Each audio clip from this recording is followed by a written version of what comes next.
Oke, sekarang sebelumnya perkenalkan dulu, nama saya Fikir Dinata dan kawan saya dari Padang. Dari mana kawan? BH. UBH, Universitas Bung Hatta, tapi udah alumni.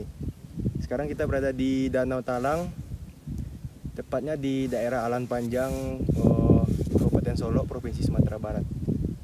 Nah, karena saya baru perdana ke sini dan kawan saya ini udah sering ke sini, jadi saya mau nanya seputar Danau Talang. Nah, menurut kawan, apa yang perlu dibenahi lokasi yang ada di Danau Talang ini? Dengan adanya pendatang-pendatang yang begitu ramai dan tingkat wisatawan yang makin naik per minggunya. Tentu kalau untuk kualitas pariwisata, apalagi itu di sektor kelestarian dari kekayaan alam, tentu pengunjung itu juga harus banyak memperhatikan lah tentang bagaimana menjaga kebersihan, Terutama ketertiban, sampah ya. sampah. Karena sampah-sampah organik ini kan kita tahu kalau untuk tempat wisata itu sering merusak.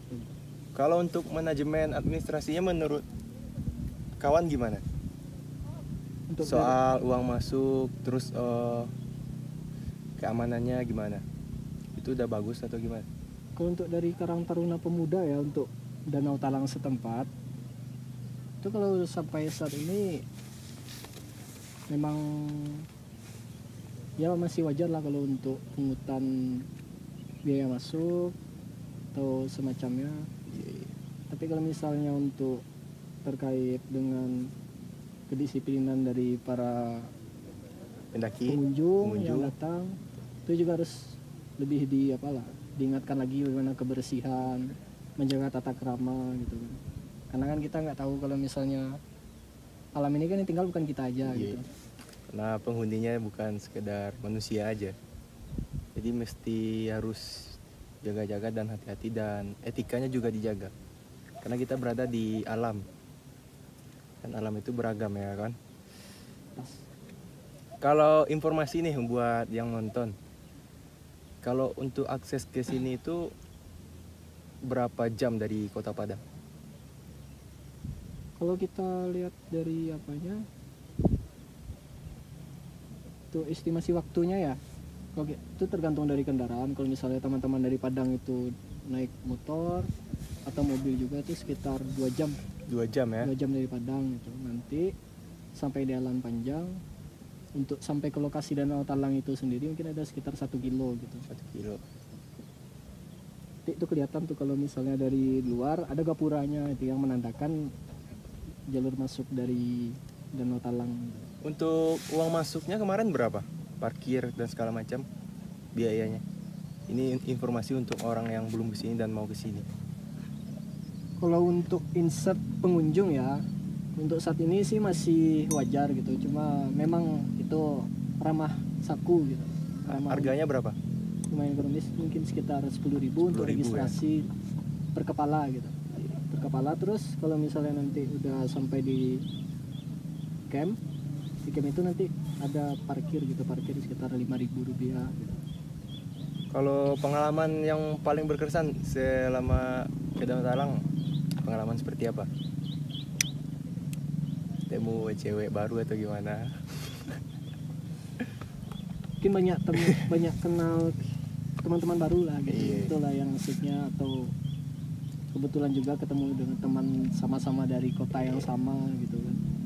Lebih ke hubungan humanis kita lebih terjalin gitu kan. Oh ya, ini saya mau nanya, di Danau Talang ini biasanya sering mancing orang di sini?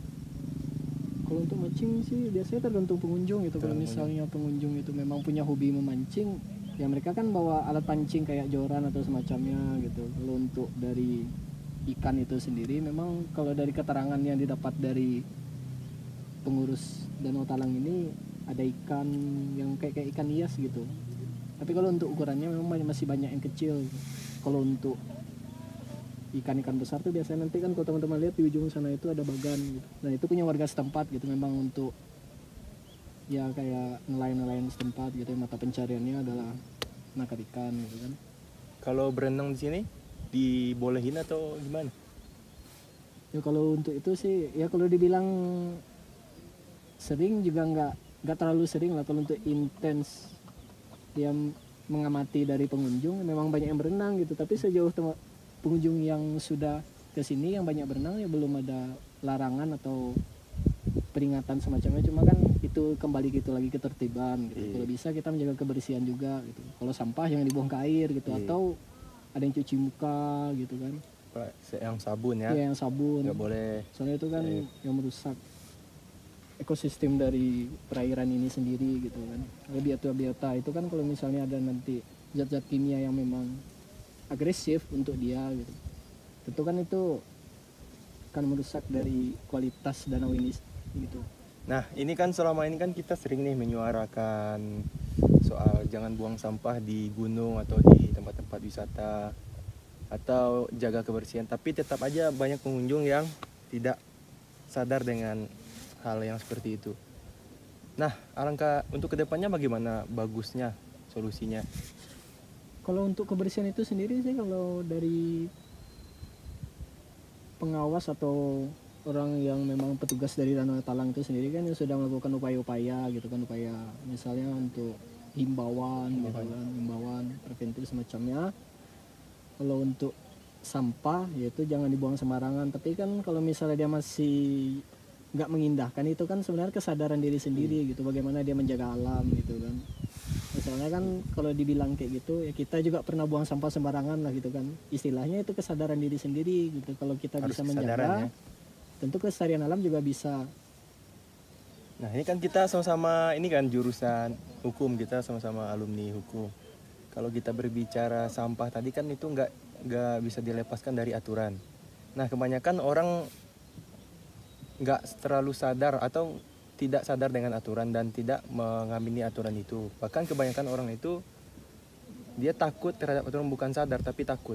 Kayak orang di jalan itu pakai helm itu bukan karena alasan kenyamanan atau keselamatan, tapi karena takut. Karena patuh Ya, karena takut sama polisi.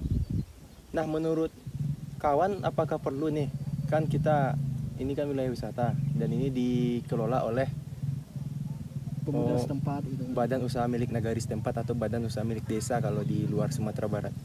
Apakah perlu nih dibikin sebuah aturan atau sejenis pernak atau peraturan nagari untuk melengkapi atau standar dari aturan di sini? Ya kalau bicara untuk aturan ya sebenarnya kan kalau untuk kultur, biasanya kalau kultur di daerah pedesaan seperti ini kan mereka hanya melakukan kebiasaan gitu kan, kebiasaan gitu. Tentu hukum kebiasaan itu kan ya seperti Vicky tahu, kalau misalnya kita sudah tahu ya jangan dibuat perlakuan pembedaan gitu. Nah kalau misalnya untuk aturan sendiri, kalau untuk otonomi daerah kita kan biasanya itu sudah ada namanya peraturan daerah gitu kan. Nah kalau untuk turunannya seperti peraturan nagari, yaitu kembali lagi kepada perangkat nagari. Kalau untuk sejauh ini ya, kalau untuk kebersihan ya Pemuda ya, masih ini ya masih lumayan bagus ya. ya masih Yang di ya, sini, ada pemuda di mengingatkan gitu kan, walaupun kita mempunyai kekosongan hukum. Untuk nagari itu sendiri kan tentu upaya lain dari pemuda untuk mengingatkan tentu ada gitu. Cuma kalau untuk saran ya, sebaiknya kalau bisa itu nanti untuk norma-norma tertulis itu nanti dibuat di bagian camping itu, kalau untuk sampah semacamnya. Sikap juga perlu dijaga. Nah untuk baliho itu mungkin kalau bisa sebaiknya ya, alangkah baiknya itu kan dibuat di situ gitu, supaya nanti teman-teman pengunjung kan juga melihat gitu. Karena kan orang itu serta-merta melanggar karena dengan ketidaktahuannya kan aturan, biasanya kan kayak gitu. Iya.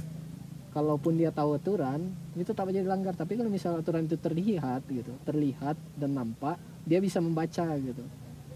Karena tentu kalau misalnya udah ada aturan, tentu ada akibat hukumnya gitu kan. Sebab akibat ya. Iya. Karena aturan itu sebenarnya bagus, baik, tapi kebanyakan dia tidak sampai ke masyarakat. Banyak orang yang membuat undang-undang atau merancang undang-undang yang seperti kita lihat di media kan, itu kan bagus, udah bagus isinya, Tapi isi dari undang-undang itu nggak nyampe di dalam masyarakat, dan itu membuat masyarakat tidak sadar dengan hukum atau dengan aturan. Ya, kalau untuk bicara terkait dengan sampai atau tidaknya aturan itu kan kembali lagi kepada pemerintah daerah, bagaimana dia mensosialisasikan untuk regulasi yang sesuai aturan yang berlaku. Tentu kan dari upaya pemerintah juga gitu. Karena gini, kalau misalnya kan kita melihat bagaimana jalannya pemerintahan baik itu di tingkat daerah maupun tingkat nasional. Aturan itu ada tapi tidak disosialisasikan gitu. Iya. Ketika melanggar baru ada aturannya gitu kan jadinya ya itulah mungkin untuk gejala sosial dari taat hukum di khusus daerah di kita daerah ya. Tapi saya punya pengalaman atau sekalian saran ya. Waktu ke Gunung Talamau itu kan dikelola oleh pemerintah setempat juga, di nama desanya itu dan Desa Pinaga atau Desa Lubuk Landur. Bu Landur. Nah, mereka itu membuat aturan untuk pengunjung atau pendaki kalau membawa sampah itu dihitung dulu sebelum masuk dan pulang harus sama sampahnya dengan itu. Barangkali ini bisa diterapkan juga di sini kan agar tidak adanya sampah yang berserakan. Dan ini tadi saya lihat pas cuci muka itu masih ada sampah-sampah sampo yang berserakan. Plastik, saset. Takutnya nanti kalau udah mencemari ini air, plastik itu kan tidak baik atau tidak bagus dilihatnya. Apalagi untuk kaum muda yang suka berfoto di sini kan jadinya yang suka mengeksplor alam. Pas difoto kelihatan sampah, jadi kan kurang nilai estetik dari foto itu sendiri kan. Supaya terlihat lebih apa? Kalau saran dari saudara atau dari kawan ada buat Danau Talang ini? Ini kan bukan maksudnya tujuan ini kan agar bisa memperbaiki diri kita sendiri atau buat pengunjung ke depannya. Setidaknya kita udah menyuarakan bagaimana aturan kita bertamu ke suatu tempat wisata atau tempat berkemping atau tempat atau di gunung gitu. Ya kalau untuk pengalamannya sama mungkin yang dibilang sama Vicky tadi. Kalau pas dulu itu pernah pas pergi nanjak ke Gunung Singgalang itu nanti ada namanya kayak apa istilahnya tuh, kalau misalnya kayak kita ngasih duit terus nanti duit itu jadi jaminan deposit untuk posko itu sendiri gitu. Misalnya kayak gini, kita masuk kan untuk pergi nanjak, nah nanti kita bayar uang masuknya, terus nanti ada uangnya itu sekitar 50.000 kita bayarkan sama posko. Uang 50.000 itu gunanya untuk jaminan. Jadi jaminan itu misalnya kayak gini, kalau kita pergi nanjak tentu kan kita bawa makanan yang instan atau semacamnya yang nanti itu kan dalam bentuk kemasan. Nah nanti kan pertanyaannya sampah itu kemana, sedangkan kalau dibakar tetap aja dia nggak akan hilang sisa sampah, apalagi sampah non organik atau organik gitu kan. Nah jadi kalau misalnya uang jaminan itu gunanya supaya itu jadi jaminan gitu. Kalau masih teman-teman pendaki pergi ke gunung itu, dia harus membawa sampah itu kembali gitu. Nanti uang itu bisa dikembalikan lagi gitu. Istilah kayak jaminan. Kalau untuk penerapan ya mungkin itu bisa juga dilakukan di sini gitu. Iya. Berarti saran dari kawan itu ya. Ada nggak pesan untuk pemirsa yang nonton nanti video ini atau pengunjung yang mau kesini? Ya kalau untuk pengunjung, karena kan kalau untuk setiap weekend atau hari-hari libur biasanya kan semakin banyak orang yang datang, tentu dia membawa teman-teman. Nah, untuk sektor pariwisata di Danau Talang itu sendiri makin terpromosikan gitu. Nah makin banyaknya untuk intensitas dari pariwisata itu sendiri dengan pengunjungnya banyak, tentu kan semakin banyak juga yang harus diperhatikan, mulai dari kebersihan tadi yang udah dibilang tadi itu kan. Nah kalau buat teman-teman kalau misalnya nanti mau ke sini, tentu ini juga bisa dipesan lah untuk teman-teman, kalau nggak perlu jauh-jauh untuk pergi mengeksplor alam, karena di sekitar kita kan masih banyak belum. Sumatera Barat itu keren, masih banyak yang belum kita lihat, walaupun judulnya itu mungkin kalau untuk di Indonesia Raja Ampat terkenal, tapi kan kita nggak tahu surga tersembunyi yang ada atau di untuk Barat. Wisata gunung yang ada danaunya itu kayak di Semeru itu ada Danau Ranukumbolo. Itu kan nggak jauh kalah juga dengan Ranukumbolo, kan lumayan bagus ini. Itu. Jadi pesannya seperti itu ya. Ya seperti itu gitu. Juga meningkatkan apa ya? Kualitas pariwisata kita di Sumatera Barat nggak kalah dengan yang ada di timur, Iya. yang ada di sampai Sabang, istilahnya sampai Merauke lah gitu. Kita itu sebenarnya punya banyak potensi wisata yang bagus, cuman kurangnya di manajemen aja. Itu. Manajemennya aja ya. Terutama promosi, terus pungli. Kayak sebenarnya kita bisa bukan mengalahkannya, bisa menyaingi Bali. Bali itu kan udah terkenal di sektor pariwisata. Udah mancanegara ya. Tapi apa yang membuat orang nyaman itu bukan hanya soal destinasi aja, tapi kenyamanan dia ke suatu daerah itu. Perlakuan dari pemuda atau Iya, warga setempat iya. sama dia gitu kan. Kita kan kalau di Sumbar itu ya mohon maaf aja ya, ada beberapa daerah saya nggak mau nyebutkannya itu sering diminta parkir, dan itu nggak satu kali diminta, tidak ada lagi minta parkir. Oh gitu ya. Tak lagi parkir. Kalau di Danau Talang udah bagus menurut saya dan nggak ada hal yang Iya, itu terjadi. gitu. Tapi kalau di luar ini saya lihat selama selama saya melakukan eksplorasi di Sumatera Barat ya banyak hal-hal yang seperti itu yang saya temukan. Dan itu pelakunya itu orang-orang yang tidak diutus oleh pemuda setempat, Bukan pihak yang berwenang. bukan pihak yang berwenang. Itu. Mungkin kalau untuk itu ya saran untuk di dalam pariwisata lah gitu kan. Iya, Mungkin itu lebih saran. memperhatikan lagi negari-negari yang masih mengelola pariwisata yang ada di negarinya itu sendiri dengan cara mandiri. Tentu diberikan sosialisasi bagaimana dengan Himbauan. iya gitu. Kalau ada pendatang masuk lebih diberikan edukasi. Iya, Apalagi iya. untuk anak-anak SMA yang di sini kan banyak juga anak SMA yang berlibur kan. Mereka kan baru ya bisa dibilang masih pendatang barulah di alam ini. Sebelumnya kan mereka sibuk sekolah. Iya kadang kan ya kalau kayak pemuda tadi pungli itu yang memang itu sudah gejala sosial Iya. di Sumatera Barat. Di mana-mana itu sendiri, ada, di mana-mana pasti ada. tapi kalau bisa ditanggulangi lah. ya itu untuk Karena berdampak kepada intensitas pengunjung. ya karena tentu pengunjung nggak ramah Iya. gitu kan. Kalau nggak ramah Apalagi pengunjung dari luar Sumbar kan kita jadi malu. Mereka Iya. cerita ke daerah luar kan. gimana mau Sumbar, terpromosikan gitu kan.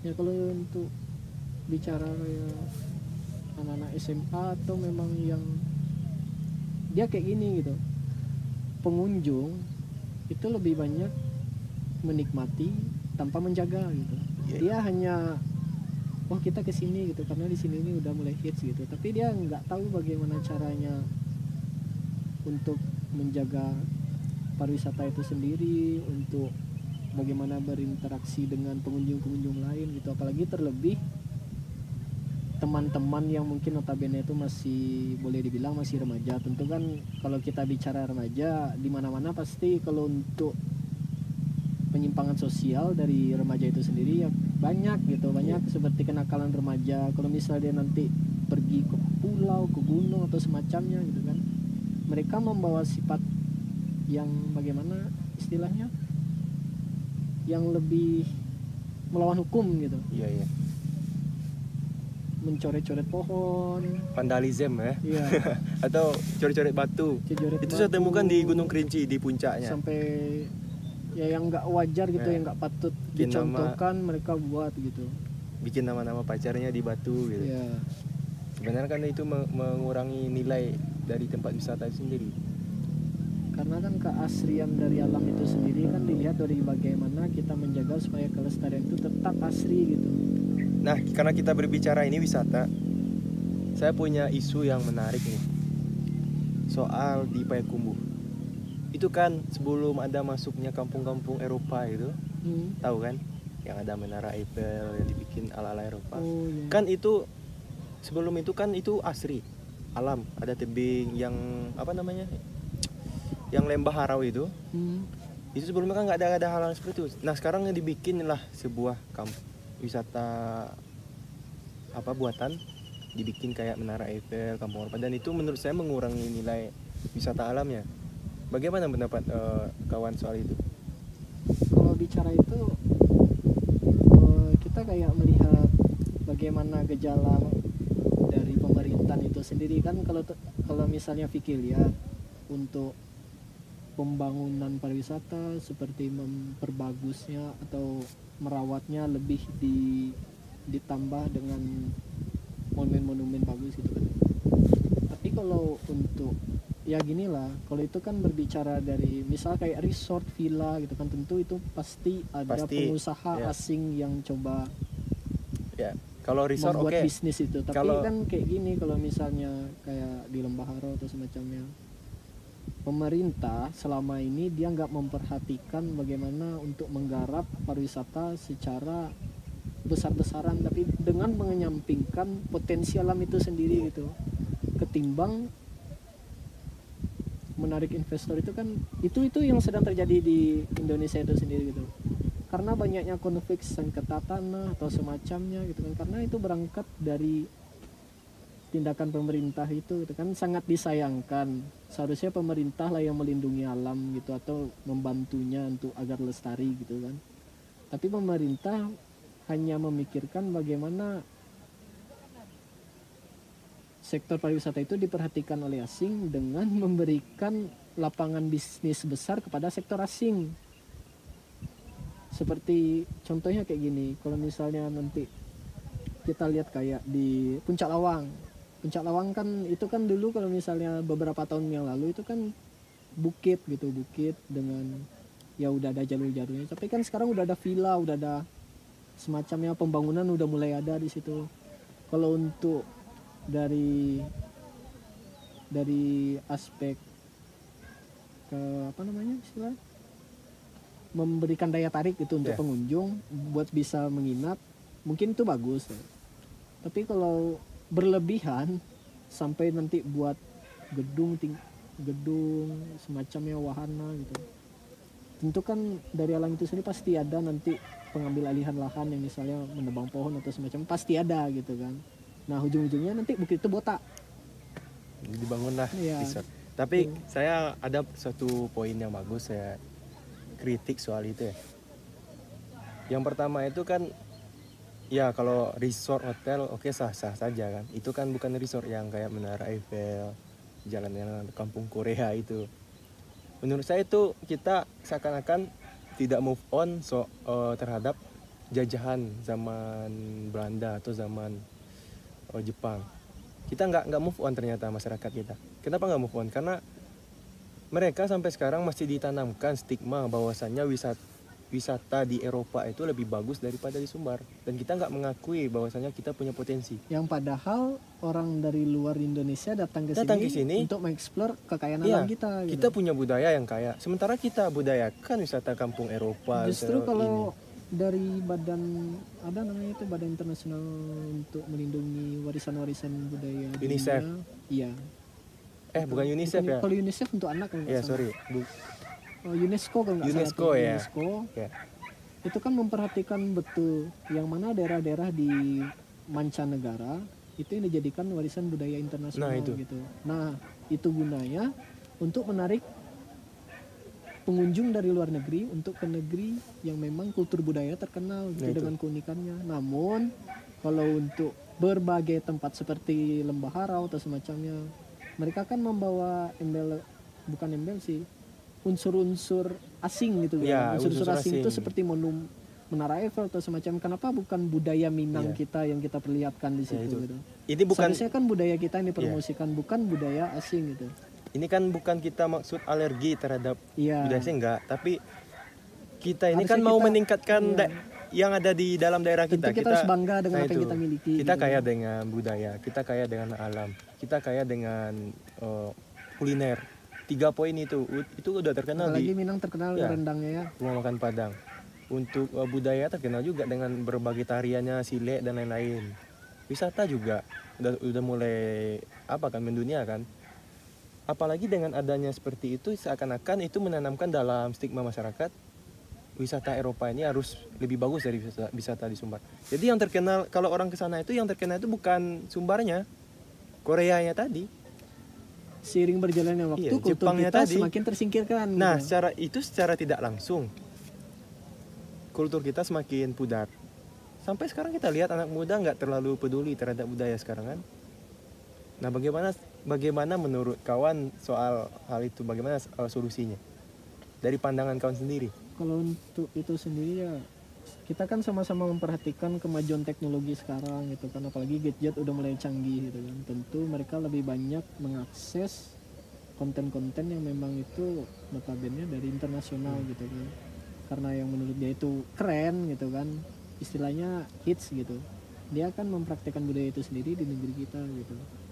Nah, sebenarnya seperti ini, bagaimana untuk menyadarkan itu, menyadarkan dari putra asli Indonesia itu sendiri dengan menjaga atau lebih mempromosikan budaya kita, yaitu kembali lagi kepada diri mereka sendiri, dibina oleh pemuka-pemuka adat lah, atau istilahnya dengan orang-orang yang memang paham dengan budaya kita gitu kan. Ya kalau misal dibilang kayak randai, silat atau semacamnya gitu kan.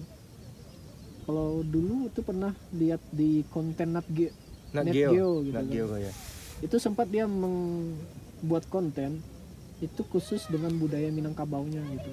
Itu kan bukti kalau memang budaya kita itu terkenal gitu. Dan banyak anak-anak negari kita yang punya potensi di bidang itu budaya udah dunia. Salah satunya sanggar seni di kampung saya di Pesisir Selatan itu soal ini sanggar Talempong. Itu udah sampai ke Malaysia mereka. Berarti itu untuk pencapaian yang bagus ya. Itu bagus. Oke, terima kasih kepada kawan saya Anggiat. Jangan lupa juga follow IG-nya apa? @Muhammad Anggiat ya. Dan jangan lupa juga untuk mengasih informasi seputar Danau Talang, follow aja IG-nya @Danau-Talang. Dan jangan lupa juga follow IG saya @Pikirdinata. Ya, sampai jumpa di diskusi-diskusi santai lainnya. Ya, mudah-mudahan teman-teman juga sering mengikuti untuk konten-konten selanjutnya, karena kan kita fokus untuk memperhatikan negari kita sendiri gitu. Kita banggalah dengan budaya sendiri gitu. Kita mengkritik ini bukan maksud kita merasa benar, enggak. Kita hanya ingin membangun, memperbaiki, karena kita enggak, kalau bisa kita bisa merubah hal-hal buruk yang sempat dibentuk. Itu. Setidaknya kita nggak mencapai suatu kesempurnaan, setidaknya kita bisa melakukan evaluasi terhadap kesalahan-kesalahan yang kita lakukan di masa lalu. Bukan buat juga teman-teman, mungkin kita kan istilah kayak Vicky sama Giat juga nanti mencoba untuk, ya kalau namanya manusia kan kalau luput dari kesalahan gitu. Kami juga memperbaiki diri supaya kita jangan lupa dengan budaya kita sendiri gitu. Oke, saya mohon maaf jika ada kata-kata yang salah. Sampai jumpa di konten selanjutnya.